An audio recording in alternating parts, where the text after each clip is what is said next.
जैसा कि आप देख रहे हैं, आरक्षण हटाओ आंदोलन आरक्षण में सुधार के लिए जो अनशन किया जा रहा है, उसमें सरकार परमिशन भी नहीं दे रही है।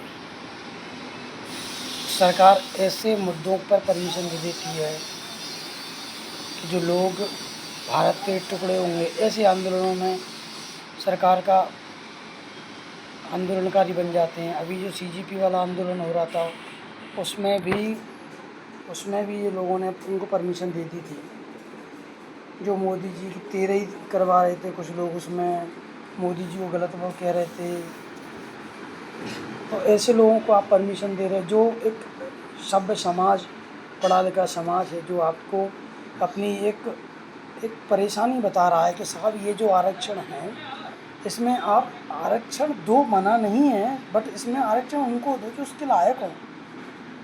जो फॉर्च्यूनर से घूम रहा है, जो आईपीएस है, जो नेताजी हैं, लंबे लंबे काफले के साथ बड़ी बड़ी गाड़ियों में घूम रहे हैं, क्या उनके बच्चे इस लायक हैं? उनको आरक्षण देना चाहिए।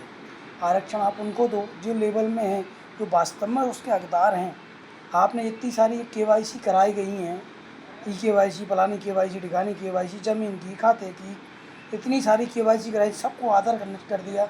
अरे एक बार आधार से कनेक्ट करके आप सबको अलग कर दो ना, उसमें आपके सामने सब दूध का दूध और पानी का पानी आ जाएगा। इतनी सारी जो केवाईसी आपने कराई है, किस पर कितनी ज़मीन है, वो सब उसमें आ जाएगा। कौन आरक्षण के लायक है, कौन आरक्षण के लायक नहीं है, सबकी केवाईसी आपने करा रखी है, तो सबका आपका पूरा ब्यौरा आपके सामने आ जाएगा। मेरा मोदी जी से निवेदन है, भारत सरकार से निवेदन है कि आप कृपया करके इसमें सुधार करें और आरक्षण को आर्थिक आधार पर करें, क्योंकि आर्थिक आधार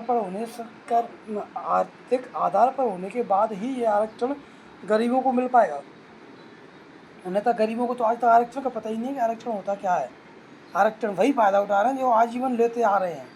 और आरक्षण को जब 10 साल के लिए बाबा साहब ने रखा था, तो फिर ये 25, ये अभी तक 1947 से क्यों चला आ रहा है? अभी तक 10 साल के लिए दिया था ना। तो आप उसको, उसमें रिजर्व, हम नहीं कह रहे मत ख़त्म मत करो, पर उस पर रिजर्वेशन करो, उसमें सुधार करो, और जो उसकी लायक है उसको दो। हर चीज़ आपने एक यूजीसी रोल बैक बना दिया है। एक तरफ आप बोलते हैं हिंदू भाई भाई, ये भाई भाई, वो भाई भाई, और उसमें आपने रखा क्या है? मतलब बच्चों में तुमने डिप्रेशन कर दिया। बच्चे आपस में बैठ नहीं पा रहे हैं एक दूसरे के साथ में। बच्चे तो कल लड़ते हैं, परसों एक हो जाते हैं, परसों लड़ते हैं, परसों एक हो जाते हैं, परसों एक हो जाते हैं। आप उस दिन ही वो कानून पर रख दिया, आपने बच्चों की पढ़ाई को नहीं छोड़ा है, और आप देश में हिंदू भाईचारा न मारना चाह रहे हैं। ये कौन सा भाईचारा है मोदी जी, मुझे आप बताएं।